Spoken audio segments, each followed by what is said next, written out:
లోపల నింపుకున్నటువంటి ఉన్మాదాన్ని బయటకు తీస్తూ ఎంత క్రూరత్వాన్ని వెల్లడిపరిచారో ఒకసారి ఆలోచన చేయండి.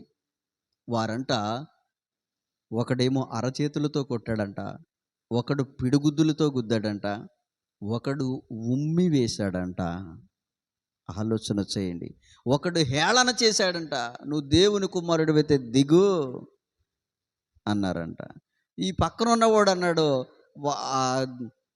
పాపం చేసి శిక్షను అనుభవించి మరణశిక్ష అనుభవిస్తున్నటువంటి, సిలువేయబడుతున్నటువంటి ఈ పక్కన ఉన్నటువంటి ఇంకొకడు అన్నాడు, నిన్ను నువ్వు రక్షించుకుని నన్ను కూడా రక్షించేయి.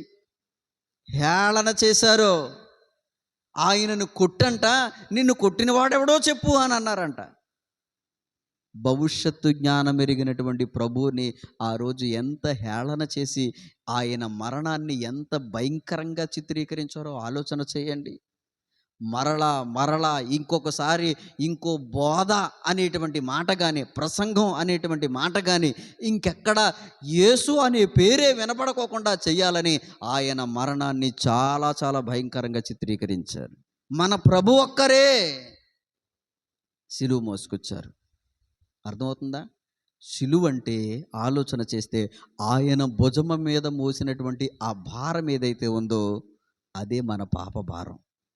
మన పాప భారాన్ని ఆయన గొల్గొతా కొండ వరకు తీసుకొని పోయి ఆయన రక్తమును కాచి మన మీద ఉన్నటువంటి ఆ బరువు, ఆ కాడే ఏదైతే ఉందో అది పూర్తిగా తీసేసాడు యేసయ్య. హల్లెలూయా.